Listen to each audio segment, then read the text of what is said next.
Estamos recebendo aqui nos estúdios do Opinião CE, secretária da Saúde aqui do Ceará, doutora Tânia Mara Coelho, né? É um prazer recebê-la aqui no jornal. Seja muito bem-vinda. Obrigada, Rodrigo. Eu também, imenso prazer estar aqui com vocês. Perfeito. E a gente vem falar com a doutora Tânia, né? Ela nos dá o prazer aqui de recebê-la em meio a uma semana agitada e importante, histórica aqui para o Ceará. Foi inaugurado o Hospital Universitário do Ceará, né, no dia 19, dia de São José, com a presença do presidente Lula. Queria que a senhora falasse um pouquinho desse momento também, o que representa isso para o estado do Ceará. Uma grande conquista para toda a nossa população, um hospital de alta complexidade, que vai ter várias especialidades. A gente já abre o hospital com especialidades que para a gente é muito importante, né, que era uma carência da população, que é a oncologia, né, tratamento de câncer, tratamento de doenças da cabeça e pescoço, nós vamos ter cirurgia de cabeça e pescoço, da urologia, também a especialidade de hematologia, né, que são aquelas doenças de leucemia, linfoma, que a gente tinha dificuldade de encontrar vaga para internar os pacientes. E também a gente está com um elenco de outros serviços dentro do hospital que vão contemplar a necessidade da população. Tem endoscopia, tem tomografia, ressonância, hemodinâmica, a vascular, né, que também é um grande demanda da população. Então, assim, é aquilo de melhor que a gente pode dar para a população, uma estrutura física impressionante, magnífica, né, que garante qualidade de atendimento à população e garante um espaço para os nossos trabalhadores de muita capacidade, de muita qualidade. Perfeito.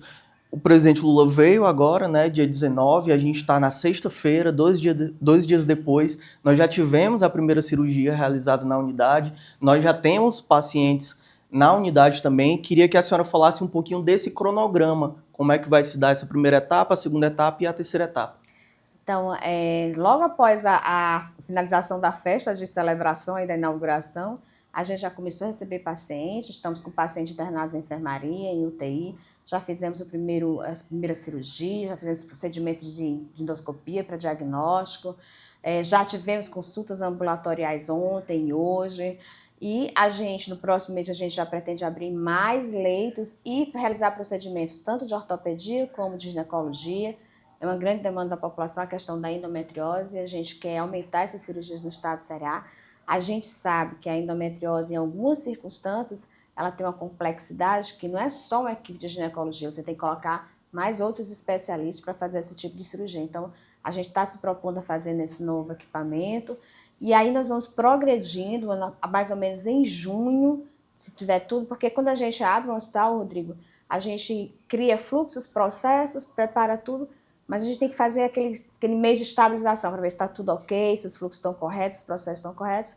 E a gente vai alinhando. A gente quer lá para junho começar a segunda fase, né, com a abertura de outros serviços, abertura de especialidades da clínica médica, mais especialidade da cirurgia, porque como esse hospital ele é um hospital também de ensino, a gente quis contemplar o maior número de especialidades possíveis para que o estudante que ali esteja ele possa se aprender em todas as especialidades, tanto da medicina, como também da fisioterapia, da enfermagem, porque é multiprofissional, né? Não é só a área médica, é enfermagem, fisioterapia, psicologia, terapia ocupacional. Esse hospital, ele dá condições a qualquer profissional de qualquer área da saúde ter conhecimento e aprender. E lá para o final do ano, a gente espera começar a terceira etapa. Tudo isso é muito dinâmico, a gente pode, por exemplo, pensar em abrir um serviço hoje e depois achar que tem uma necessidade maior para outro serviço e abrir. A gente tem espaço físico suficiente para abrir muitos serviços lá dentro. Então, a gente vai seguindo o cronograma, que pode haver mudança, sim, pode haver, vai depender da dinâmica da situação, da saúde, da demanda da população e dos serviços que a população precisa. Eu acho que o mais importante é a gente atender o que a população cearense está precisando. Quando a gente escolheu essas 5 especialidades para abrir o hospital, foi o que a gente viu que havia demanda, que havia dificuldade de internamento, que havia dificuldade de procedimentos. E o governador Elmano, ele é muito sensível, é uma pessoa que apoia completamente todos os projetos da Secretaria de Saúde, e ele pode abrir esse serviço, determinou que a gente fizesse essa programação. Perfeito. Seguindo nesse ponto, já há uma expectativa mais, em termos de quantidade mesmo, de como essa unidade ela pode desafogar essa demanda suprimida que vem do interior, né, que vem também de Fortaleza, como que vocês estão calculando? Esse hospital ele tem 832 leitos, né? E ele não é um hospital regional, ele é um hospital estadual, ele vai atender todo o estado do Ceará.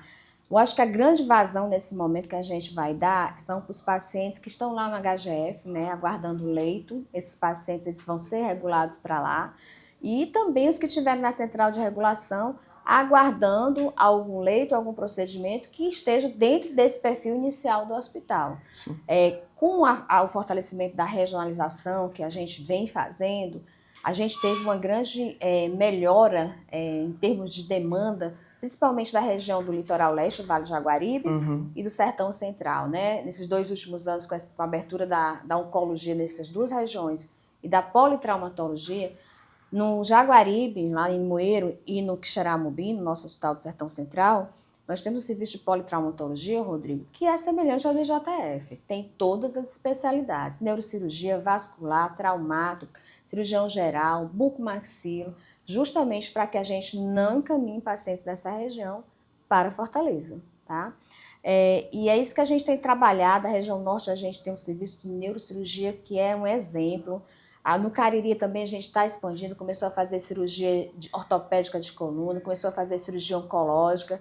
Então, cada vez mais o investimento do Estado é para que a gente descentralize esses serviços de alta complexidade e o paciente não precise se deslocar para fazer qualquer procedimento em Fortaleza. E atualmente a gente já tem até transferência de paciente para Fortaleza para os nossos hospitais regionais. Está acontecendo o contrário já. Exatamente, exatamente. Perfeito. Eu queria já tocar nesse ponto da descentralização, que eu acho importante também, né? Começou, acho que foi reforçado durante a pandemia, e a gente pode falar um pouquinho disso. Mas antes, seguindo nesse momento histórico aqui para o Ceará, no dia 19 de março, queria que a senhora falasse um pouquinho do momento que a senhora viveu, né? Em determinado momento, o presidente Lula, durante a fala dele, né, chamou a senhora ao palco, ali à frente, já estava no palco, né, mas chamou ali para falar também. Queria que a senhora comentasse um pouquinho como é que foi esse momento. Então, para mim foi muito surpreendente, né? E impactante também. Quando o presidente vem para o Estado para fazer qualquer tipo de inauguração, qualquer tipo de entrega, existe todo um protocolo de cerimonial, que é o cerimonial da presidência, que se junta com a Casa Civil e a secretaria que está envolvida, e fazem toda a programação. Então, no roteiro, eu não estava preparada para falar, eu não ia falar nada, então eu estava lá sentada muito tranquila. E o presidente falou, olha, não falou nenhuma mulher, então vamos chamar a secretária de saúde, nós estamos entregando aparelho, um equipamento de saúde. E eu fiquei, meu Deus do céu, e não tinha preparado nada, e na minha cabeça só vinha aquele sentimento de gratidão, porque muitas pessoas trabalharam muito. Esses últimos 2 meses a gente trabalhou muito pesado. Eu não sei o que foi virada de ano novo, né? Não sei o que foi isso, não sei o que foi feriado nesses últimos meses. Não só eu, mas a minha equipe, a equipe da Superintendência de Obras, a equipe do pessoal que estava lá, dos operários do consórcio que estavam lá, né? Da própria organização social que está gerindo o hospital. Então, aquele momento eu só pensava em agradecer, né? E agradecer a pessoa que me fez ser, que foi minha mãe, né? Que ela estava lá, eu fiz questão que ela fosse. E se eu começar a falar, eu vou começar a me emocionar de novo, porque quando eu falo dela eu me emociono. Porque minha mãe foi uma pessoa assim, decisiva na minha vida, dos meus irmãos também, né? Porque ela foi muito batalhadora e se não fosse por ela a gente não teria se formado. Então eu queria muito agradecer a ela. E quando o presidente me chamou lá e disse que eu podia falar, acho que foi aquela conjuntura de emoção, foram tantos sentimentos, aí eu acabei chorando, e aí emocionou muita gente. Foi uma coisa totalmente espontânea, né? Mas o que eu queria mesmo era agradecer as pessoas, agradecer minha mãe, dizer a importância daquele equipamento, né? A importância do equipamento para a população, né? Um equipamento de muita qualidade que a população merece, né? Então, eu quis falar o que estava dentro do meu coração. E já teve tanta repercussão. Sim. E assim, eu fiquei muito feliz porque eu despertei, talvez, emoções nas pessoas, uma sensibilidade, porque a gente que está gerindo, às vezes a gente é tão cobrada, a gente é tão criticado, e a gente trabalha tanto, né? Trabalha tanto para dar o melhor para a população. E eu acho que eu consegui expressar isso para a população. Aquele hospital é fruto de muito trabalho, de muito desejo que a população seja bem atendida. Eu acho que talvez eu conseguisse expressar um pouco disso para a população. E em uma área, né, doutora Tânia, que não é qualquer área. Você está mexendo com a vida das pessoas, né? Você está mexendo com o sentimento das pessoas. Então tem todo um simbolismo também nessa entrega, né? A gente trabalha com a área da saúde, eu sempre quis ser médica. Nunca passou outra profissão na minha cabeça a não ser médica. E, assim, eu fui diretora do Hospital São José, eu sou médica infectologista, fui diretora do Hospital São José e eu me sentia muito realizada. Mas quando você vai para a Secretaria de Saúde, é muito maior, porque você não está lá atendendo 10, 15 pessoas num consultório, você não está lá atendendo 100 pessoas na emergência, você está fazendo política de saúde para atender milhões de pessoas. O Ceará tem quase 9 milhões de habitantes, então é muito impacto que você faz na população, por uma política de saúde correta, por abrir equipamentos corretos, é muito grande. Então, isso, para mim, pelo menos para mim, gestora, é muito gratificante. Eu sei que eu estou trabalhando, eu sei que é muito pesado, eu sei que são muitas pressões, mas o retorno, quando a gente vê um paciente, como eu vi lá, quando a gente inaugurou a Oncologia do Sertão Central, a população lá chorando, agradecendo, né? O serviço não tem nada que pague, né? Um hospital desse que a gente acabou de entregar, a gente entra lá e vê aquela estrutura, aqueles equipamentos de primeira qualidade lá dentro para a população vai se ver dentro de um hospital totalmente diferente, né? De uma qualidade altíssima. Então, é muito bom, deixa a gente muito feliz, eu fico muito satisfeita, eu acho que eu sou uma apaixonada pelo que eu faço, porque eu não acredito que você possa realizar qualquer coisa se você não for apaixonado pelo que você faz, e eu sou. Então, para mim, entregar um hospital daquele é uma realização, ser secretária de saúde é uma realização, porque a gente pode ajudar muitas pessoas. Perfeito. Né? Eu estive na entrega do hospital lá de Limoeiro do Norte, ainda era o Camilo. Né? Tava no finalzinho, já tava saindo, e o Camilo chora sempre, é incrível, né? Então... Tu sabe que quem tava lá no palco falando era eu, né? Fazendo o cronograma de abertura. Não, mas assim, eu estava lá no momento, né? E eu não esqueço uma das frases que ele disse, que eu acho que é importante para quem trabalha com saúde pública, né? Para quem trabalha com o povo. Que não tem porquê uma pessoa, porque é mais pobre, né, ou porque mora no interior do estado, enfim, ter um acesso pior do que quem tem dinheiro. Ele fala isso para as escolas, né, na entrega das escolas públicas. E as unidades de saúde do estado são isso, né, são exemplos de excelência, são equipamentos com bons equipamentos, né, a importância disso também para a população mais pobre, para uma área que é tão cara assim para as pessoas, né? Você sabe que naquele do Vale do Jaguaribe, lá de Limoeiro, ainda tem gente que chega na porta do hospital e pensa que é um shopping. Ou então que vai ter que pagar a consulta, né? Isso a gente tem nos nossos hospitais regionais. Esse que a gente inaugurou também é o mesmo padrão elevadíssimo, né? Mas, por exemplo, eu trabalhei no Hospital São José, que é um hospital já antigo da Secretaria de Saúde, mas um hospital extremamente organizado. E uma vez chegou uma pessoa de fora e foi atendido lá, e quando terminou ele perguntou quanto era a consulta, né? E a gente, não, isso aqui é um serviço público, né? SUS, então ninguém cobra nada. Eu acho que isso é muito bom, não ter diferença, né? E é isso que o SUS permite, né? A integralidade, o acesso universal, qualquer pessoa pode ser atendida em qualquer unidade de saúde do nosso Brasil, né? Diferente se a gente for para fora. Se você sair daqui e não tiver um seguro saúde, você já está com problema, porque você não vai ser atendido, né? Se você for atendido, você vai ter que pagar, né? Sim. Então, o SUS é um sistema de saúde extremamente potente, ele garante muito o direito à população.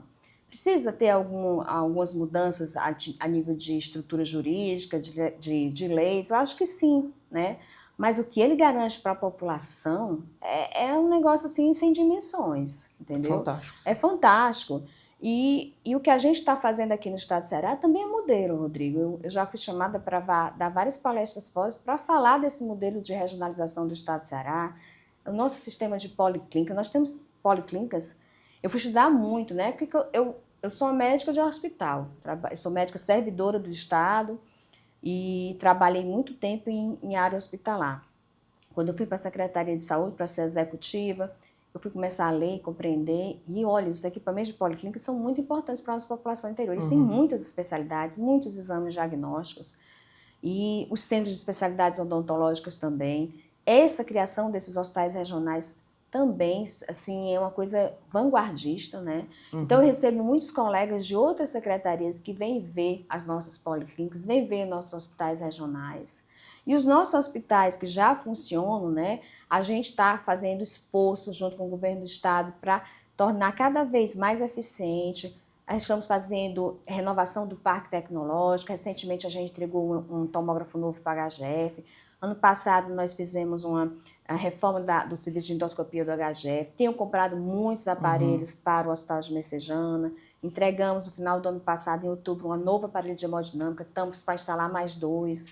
E assim a gente está fazendo em todas as nossas unidades, com o intuito de que cada vez mais o paciente tenha qualidade no atendimento, que a gente consiga resolver todos os problemas do paciente nos seus devidos locais, nos equipamentos que a gente tem, sem esquecer da atenção primária. A atenção primária ela é de responsabilidade dos municípios, mas o Estado está com um grande projeto, que é o projeto de Braços Abertos, onde a gente está fazendo o fortalecimento da atenção primária em 2 regiões do Estado, que é o Vale do Jaguaribe e o Cariri, né? Então, a gente faz capacitação, a gente faz matriciamento dos principais problemas daquela região, a gente tenta organizar a atenção primária para que dentro da atenção primária daquela região o paciente seja muito bem atendido, muito bem acolhido.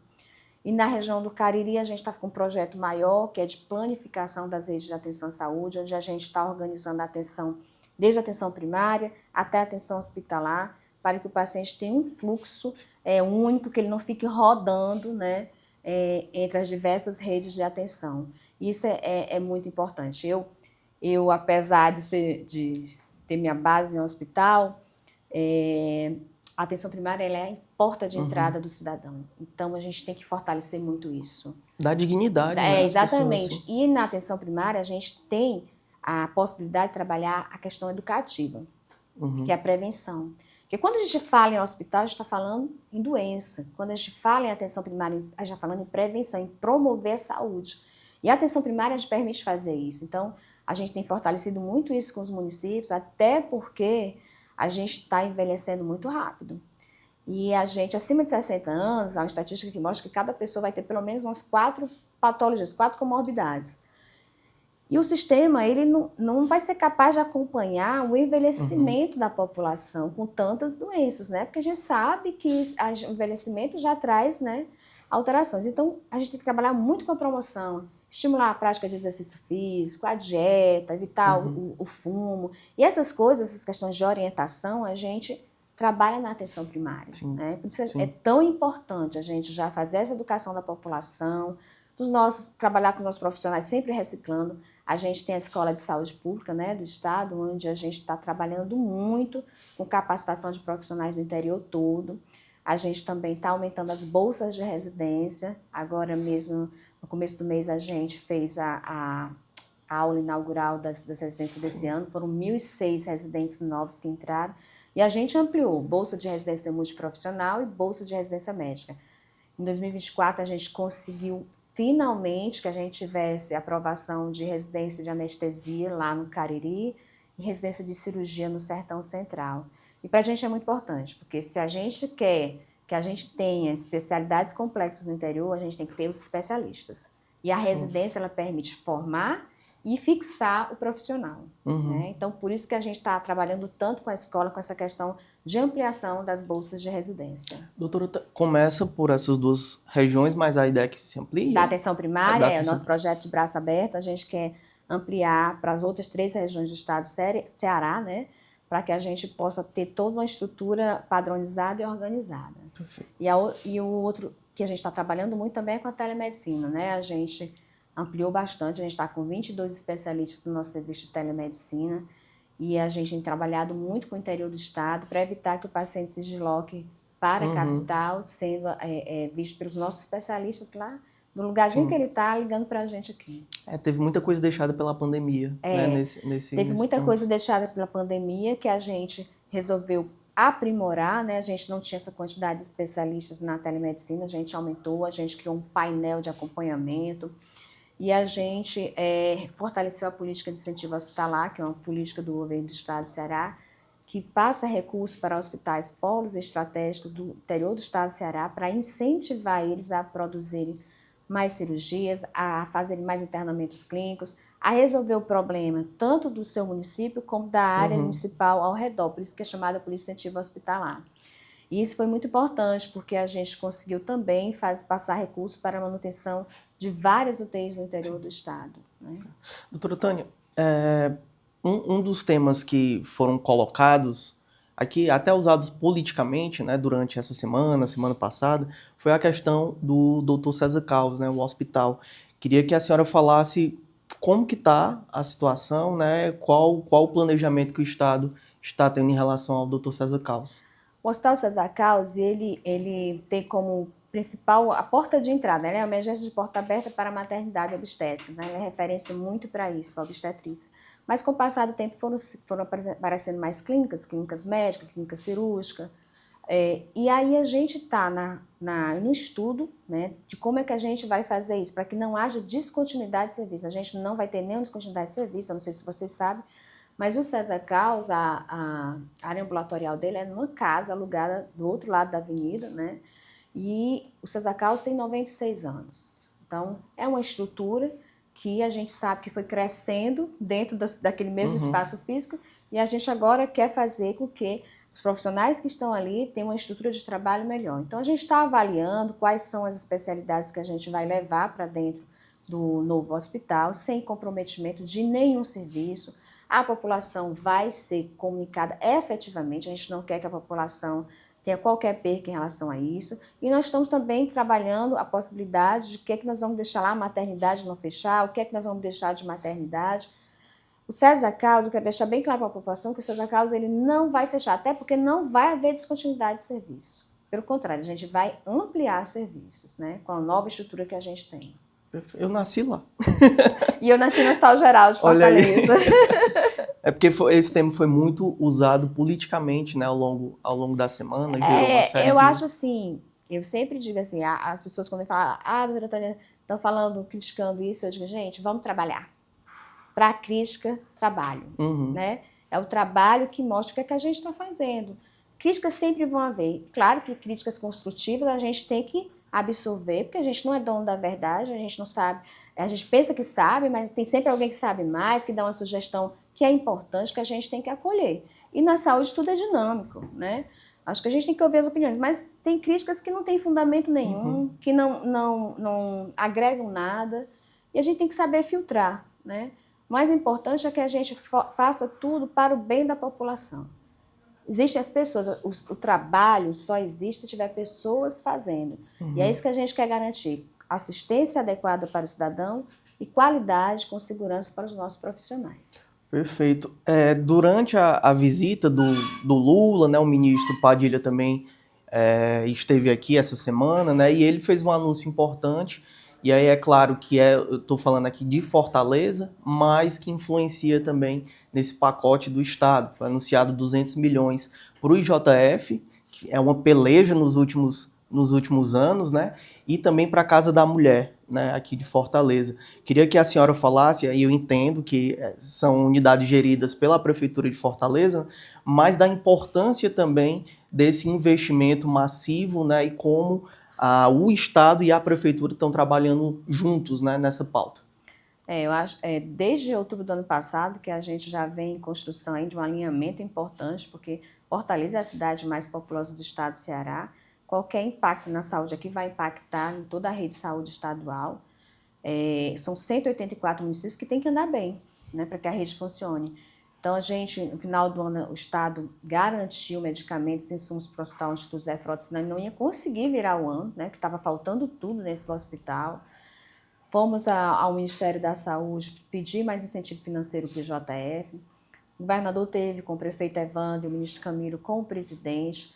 O governador fez questão que o recurso fosse repassado para o IJF, tamanha a situação que está a Prefeitura de Fortaleza de contas a pagar, né? E também, com essa visita do ministro Padilha, Ele enviou um técnico dele antes, que foi o Mozart, o secretário da Atenção Especializada, que fomos, no final de semana, a gente foi visitar o Hospital da Mulher e vimos a situação, né? E aí foi construído, tanto com o Hospital da Mulher, até com o nosso hospital universitário, a proposta das OCIs, que entra naquela política mais acesso a especialista.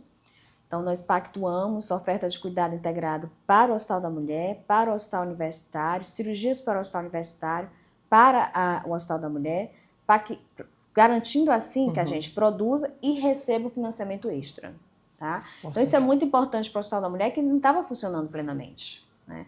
E eu acredito que com esse recurso, a Prefeitura de Fortaleza vai conseguir colocar aquele equipamento, que é muito importante, para funcionar plenamente, que é o que a gente deseja. E mais importante, esse alinhamento entre Prefeitura e Governo do Estado do Ceará, ele é muito importante, porque a gente está trabalhando muito junto, eu e a Socorro, na tentativa de que a gente possa fazer uma unificação da central de regulação. Hoje mesmo eu estou com a técnica minha em Brasília, né, com o pessoal do Ministério da Saúde, para trabalhar essa unificação, a questão do prontuário eletrônico, a rede de dados do Ministério da Saúde.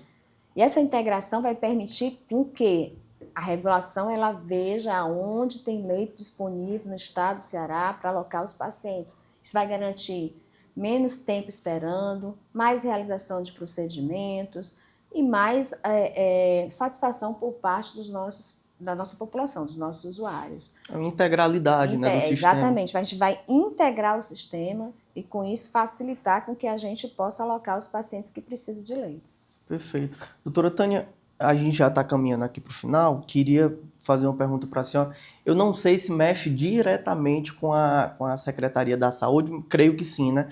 A gente está no momento em que possivelmente nós teremos novas epidemias, né, pandemias por conta da crise climática, por conta de outras questões globais, né? E o Ceará, ele também está avançando na pesquisa, né, para como é que a gente vai se proteger disso, né, dessas situações. Queria, se a senhora puder falar um pouquinho disso, né, qual é a relação disso com a Fiocruz, que está crescendo aqui no estado também, como é que a gente pode avançar nesse setor também aqui no Ceará? A gente tem trabalhado muito, nós estamos trabalhando muito com a Escola de Saúde Pública, a gente tem um cientista-chefe lá dentro da Escola de Saúde Pública que está analisando os dados epidemiológicos, a gente tem uma vigilância muito potente com o Antônio Lima chefiando. Então, uma coisa que a pandemia mostrou é que nós temos que ter serviços de vigilância bastante alertas, para monitorar em tempo real o que é que está acontecendo.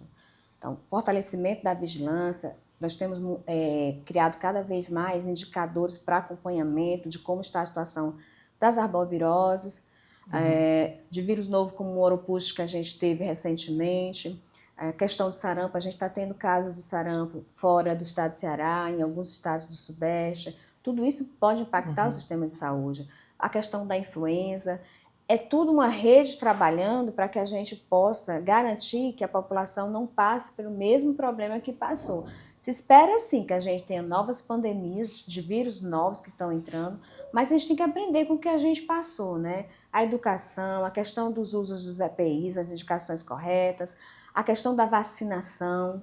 Já foi incorporada recentemente a vacinação para o vírus essencial respiratório, que é extremamente importante, porque a gente tem, nessa época do ano, muito internamento de criança por bronquiolite. Reforçar pesquisas para ver o que é que a gente pode produzir a mais para proteção. Então, a gente tem trabalhado muito com pesquisa, dentro da Escola de Saúde Pública, dentro da nossa Secretaria de Saúde. O PPSUS, que financia pesquisas, a gente sentou com todos os secretários de vigilância e a gente culminou que tudo que a gente fosse fazer de pesquisa, tudo que nós fizermos de pesquisa vai ser voltado para aquilo que a população precisa, para aquilo que possa impactar na saúde da população. Tudo isso foi estudado e pensado. Então, existe uma rede trabalhando aí. Nós temos atualmente eu tenho muito apoio de especialistas, da academia, para que a gente juntos possamos construir uma saúde melhor para a população e para que a gente possa trabalhar em situações difíceis. Garantir uma rede de alta complexidade funcionando plenamente é importante, né? Para que a gente não saia criando urgentemente leitos. A gente entende que numa pandemia, dependendo do grau de acometimento da população, Talvez a gente precise criar mais leitos, mas se nós tivermos uma rede eficiente, potente, essa criação não vai ser tão necessária. Garantia de insumos, estamos trabalhando com a nossa equipe de compras da Secretaria de Saúde, eu não sei se vocês sabem, mas a gente tem um centro de distribuição, onde a gente compra material para toda a rede, da curva A, que é a curva mais de utilidade como soro, o que é mais básico, né? Para que a gente garanta sempre os insumos, não haja desabastecimento.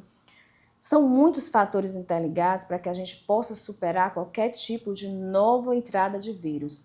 Claro que a gente não sabe qual o que vem, né? O que é que vem e nem o grau de impacto na saúde. Mas temos que estar preparados, treinamento, capacitação constante.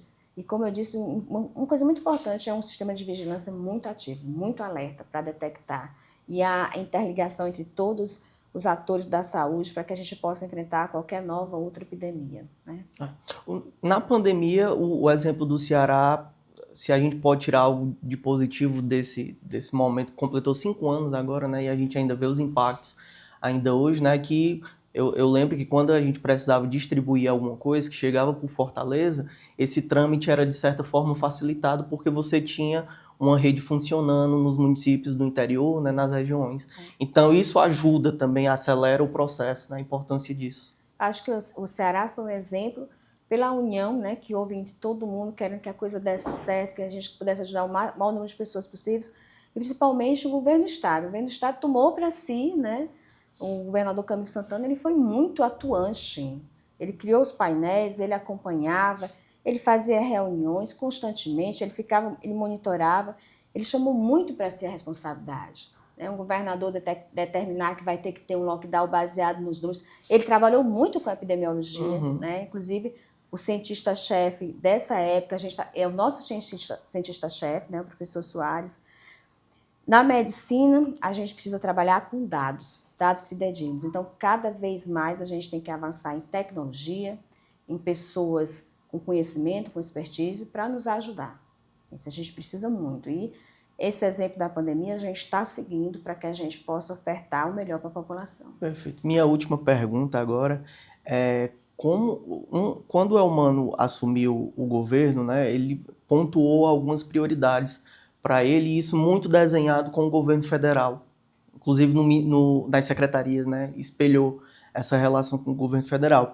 E uma das propostas era zerar a fila de cirurgias, que a gente sabe que não é fácil e é constante, né? Também você não zera de uma vez e acabou-se, né?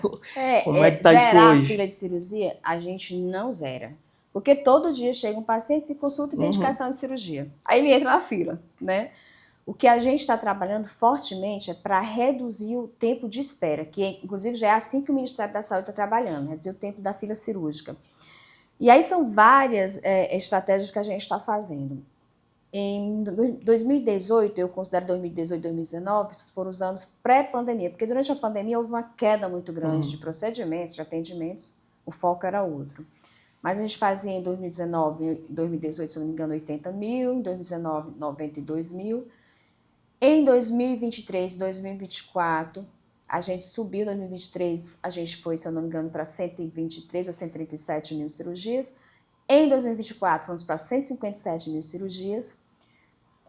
De 2023, início da gestão do governador Elmano, até ontem, nós passamos as 300 mil cirurgias. Isso a gente só conseguiu como? Com muita determinação do nosso governador, porque ele monitora diariamente a fila cirúrgica. Ele tem um painel que a primeira coisa que está lá é a fila cirúrgica. E toda vez que eu chego lá, vamos ver a fila. Ele é muito determinado. Cobrança, nisso. né? E a gente também, dentro da secretaria, criou também um painel de acompanhamento. O mesmo painel que ele tem, eu tenho na minha sala, a gente acompanha em tempo real. Esse painel permite a gente ver quais são as cidades que estão operando, quais são os prestadores que estão operando, quais são as cirurgias que estão sendo operadas. Isso é muito importante porque a gente fiscaliza, monitoriza e cobra do prestador que se comprometeu a operar, a realizar mais cirurgia, caso ele não esteja realizando. E também uma estratégia que a gente utilizou, baseado na regionalização, foi descentralizar as cirurgias. Então, a gente pactuou com os municípios, para que eles vissem quais eram os locais, os prestadores executores no interior do estado. O recurso federal é repassado para o estado e os municípios recebem de acordo com sua produção. Além disso, o estado ele investe fora o dinheiro federal, o dinheiro estadual, que chega a ser maior que o federal, com contratualizações de prestadores para operar, além do que já foi programado pelos municípios. Então, semana passada a gente lançou edital de chamamento de cirurgia para ortopedia, para cardiologia, para oftalmologia e para ginecologia visando as endometrioses. Então, a gente está usando todas as estratégias. Vamos agora no Hospital Universitário trabalhar com essas ofertas de cuidado integrado do PEMAE para expandir mais cirurgias. A intenção do nosso governador é que a gente opere cada vez mais e mais, e reduza o máximo a fila cirúrgica para que o paciente ele entre na fila para operar, ele saiba exatamente quando ele vai ser operado. Qual o valor disso? Ano passado, a gente gastou mais de 120 milhões com cirurgia, 52 milhões do governo federal, o restante do governo estadual. Tá? Esse ano, eu acredito que nós vamos investir mais, não é gasto, é investimento maior Sim. na questão das filas cirúrgicas. A gente quer muito andar com a fila da cirurgia ortopédica, tá? Que é uma demanda importante da população, e há uma dificuldade de prestadores realizarem esse tipo de cirurgia pelo valor pago na tabela SUS, né, que não inclui a prótese. E algumas cirurgias, uma prótese é 90 mil reais, 52 mil reais. Então, o valor da tabela ela não inclui a prótese, que é o que a gente está trabalhando com o Ministério da Saúde, para ver se eles já mudaram a tabela da ortopedia, eles ampliaram o valor, mas ela não tem cobertura para as próteses. Né? Entendi. Então, essa parte de cirurgia ortopédica de alta complexidade, o Estado está investindo. Bancando. Está bancando. Perfeito. Doutora Tânia, quero agradecer em nome de todo o grupo Opinião CE, uma semana histórica para o Estado, para a saúde cearense, para a população cearense, e certamente uma marca da sua gestão, né, e do atual governo também. Então, em nome de todo o grupo Opinião, quero agradecer a sua participação aqui. Eu que agradeço e queria dar um recado, posso dar? Claro, fique à vontade. Queria dizer para a população cearense que há um empenho assim, diuturnamente da nossa Secretaria de Saúde, do Governo do Estado, do nosso governador Eumano de Freitas, determinado que a gente possa ofertar uma saúde cada vez de maior qualidade para a nossa população. Isso é uma certeza que a gente tem, a gente quer garantir cada vez mais acesso à população aos serviços de saúde. Perfeito, obrigado pela participação. Rodrigo. Te agradecer também pela audiência, né? Lembro aqui, para você nos seguir nas redes sociais, né? No Instagram, no Facebook, no TikTok, no Twitter, né? O X, o novo X, eu não me acostumo com. É o novo X, né?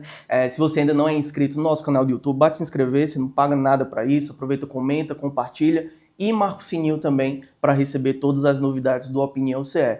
É isso, né? O programa de hoje fica por aqui, mas a gente volta logo mais com mais uma entrevista exclusiva para você.